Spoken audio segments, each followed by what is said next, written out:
And so we deal with that issue when it comes in.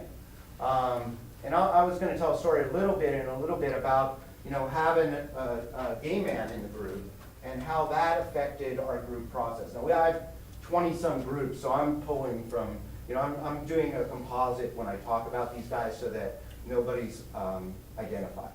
Okay, just be aware of that. Yes? Just curious, how do you ask for commitment? Since you're running specific months, do you say at the beginning you need to commit for the entire? Yeah, we usually do. Now, we're not big. I mean, some people would say get everything up front. We typically have them sign. We talk about the group running this long. We talk about the exercises we do. We talk about the commitment. But we also say at the end, there's a caveat there. If this isn't right for you, you're not committed. You can leave. It's not like a cult. Right? We make sure of that if this isn't right for you. There's also something that happens when and again, this is a long-term 9-month group. Something happens at about 8 weeks where the ambivalence is just soars. And all of a sudden, guys, and we tell them up front about this. That's the other thing we've learned. Because at 7 or 8 weeks, there's something changing in them. And the resistance to change is so powerful that they find other things to do on Wednesday night. And all of a sudden, they're not coming. And it's like, what's that about? And what we say to them is, when you don't feel like coming, come. And talk about why, what's going on with you, about not feeling like being there. And usually it's about a shift that is happening. It means that their life is starting to be affected by the group, and they're not sure they like that, even though they're coming to make some kind of shift. So I think that's really important. And depending on how long your group is, if your group's only 12 weeks or something like that, it may not show up in the same way, or it might show up even earlier. Yes? Yeah, I'm just wondering why you guys do these sort of closed-in, specific time-limited groups as opposed to like an ongoing group. Well, in a way, it is ongoing. We take the summer off. Basically take the summer off. The other thing I will say is that in the last 3 years, we've created a listserv called Fire in the Belly. And so guys actually communicate, they get on the list, and in between groups, we can talk about the issues that go with that.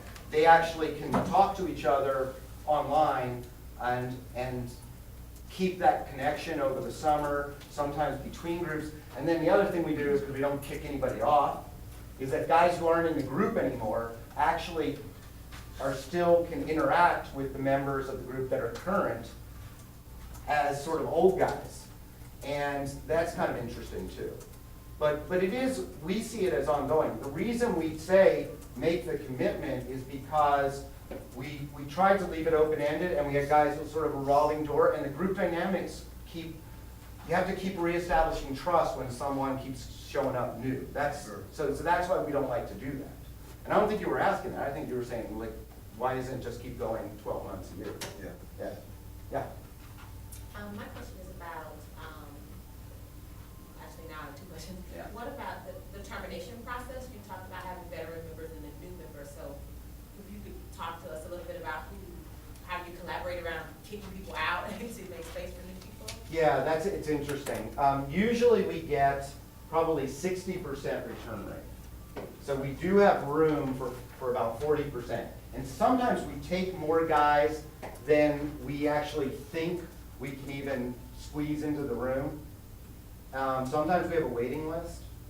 What we find is that probably we get 1 or 2 drops right near the beginning that weren't quite ready for the group. They thought they were, and then they decided, it may not even be us. It may just be circumstances. So what we do is we look to get maybe 5 or 6 new guys into the group, and usually we assume we're going to keep 5 or 6 guys. And occasionally we get guys coming back who haven't been in the group for 3 years and call us and say, hey, can I be back in the group? And we are usually like, yeah, you can be back in the group if we have room. So that's usually not an issue. My second question is when you start talking about the listserv. So y'all talks about not having extra group contacts. Right. How does that impact what the work? Well, and I think this is different than Yalom. This is where I would say that a part of the healing process for men is building relationships with each other. And oftentimes it's really hard, the guys in the room, maybe for women too, that once you're past college and you don't have an automatic friendship base, And so some of the guys that come into the group really feel connected. There's an intimacy during these 2 hours that they don't have any other place in their life. And so it feels okay. In fact, I'll give an example. There was a guy recently who missed the group, and then we got an email from him, across the listserv, that somebody from his past had contacted him, and he decided not to call her back until the next day. And he called her back, somebody else answered the phone, and it turned out she had committed suicide. And it was like, ugh. So he's blown away. He doesn't have group for 6 more days. He puts it out there. And then he gets a lot of support, and he's going to talk about it when he comes to group. So in a way, we use that as material. It's almost like the material that people put out on the listserv, we bring into the live group and say, because it's almost like they're self-disclosing right there. Okay. So that's how we use it, yeah. Do you allow for an extra outside group contact besides the listserv? We don't monitor it. But We is just say, there a restriction about it? You asked. no, we don't do that. What we say is if, our rule is bring it back into the group. And there are occasional times where the boundaries get a little weird, but most of the guys are really good about bringing that back in. And I'm going to talk for a few minutes about the interpersonal conflict that occurs in the group, because I think that's where a lot of the growth happens. So let me get back to that.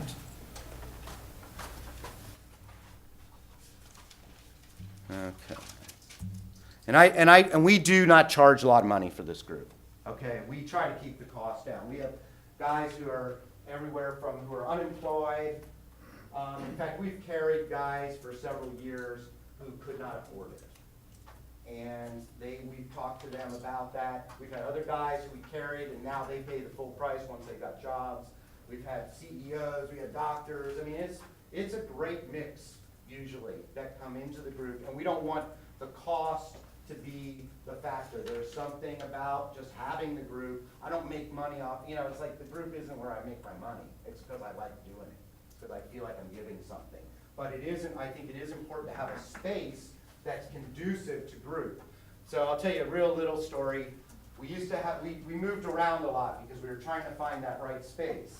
And one year we were in this kind of old, funky office building, and when our contract came due, our rent, our renewal, they said to us, sorry, we're not renewing.